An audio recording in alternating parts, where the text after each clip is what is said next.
রবিবার সংসদে বাজেট পেশ করলেন কেন্দ্রীয় অর্থমন্ত্রী মাননীয়া নির্মলা সীতারমণ। এই নিয়ে টানা নবমবারের জন্য বাজেট বক্তৃতা করলেন তিনি।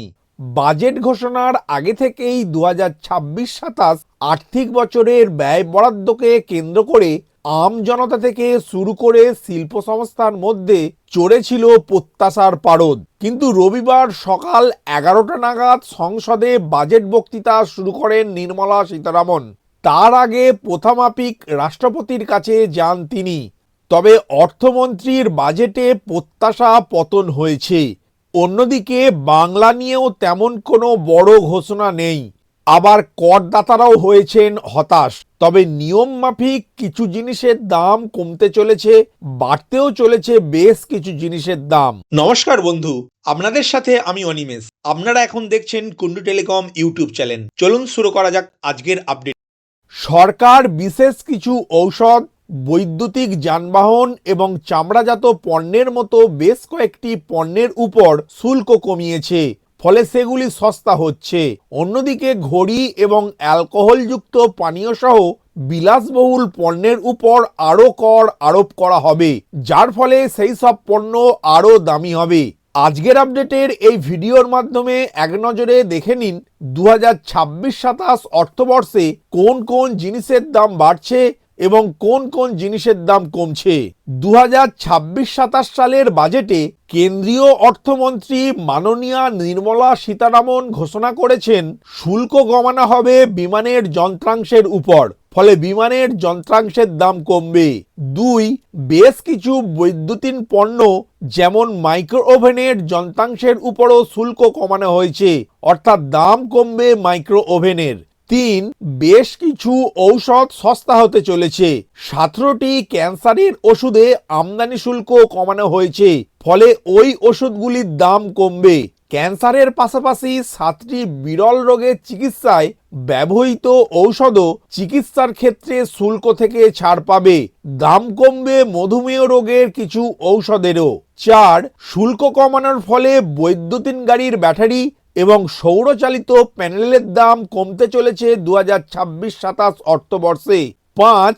মোবাইল তৈরির বেশ কিছু জিনিস সস্তা হওয়ায় ভারতে তৈরি স্মার্টফোন এবং ট্যাবলেট সস্তা হবে বলেই আশা করা হচ্ছে।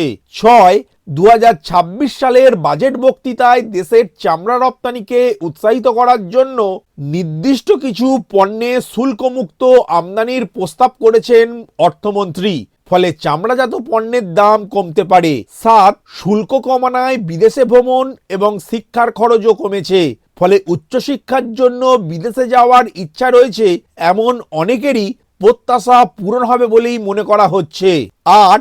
পারমাণবিক বিদ্যুৎ প্রকল্পের জন্য বেশ কিছু ছাড়ের ঘোষণা করেছেন মাননীয় অর্থমন্ত্রী, ফলে পরমাণু বিদ্যুতের দাম কমতে পারে। 9. অ্যালকোহলযুক্ত পানীয়ের বর্জ্য এবং বেশ কিছু খনিজ পদার্থের উপর শুল্ক 5% থেকে কমিয়ে 2% করা হয়েছে। কিছু জিনিসের দাম যেমন কমেছে, ঠিক তেমনি কিছু জিনিসের দাম আবার বৃদ্ধি হয়েছে।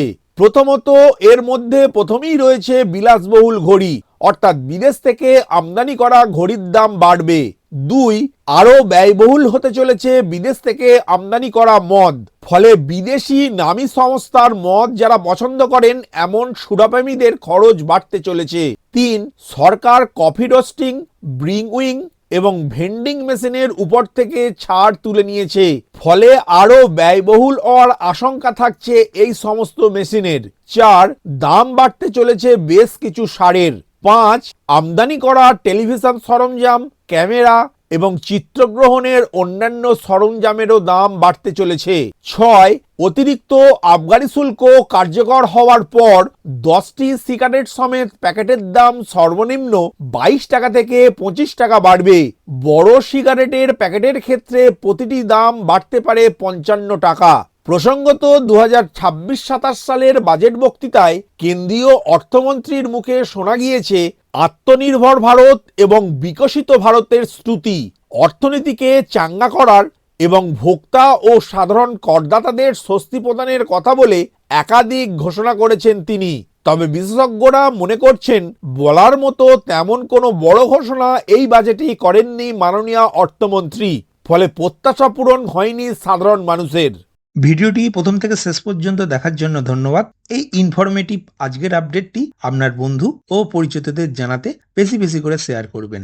আর অবশ্যই কমেন্ট করবেন ভিডিও সম্বন্ধে আপনার কোনো ডাউট বা জিজ্ঞাসা থাকলে, এবং আপনার কোনো মতামত জানাবেন। ভালো থাকবেন, সুস্থ থাকবেন।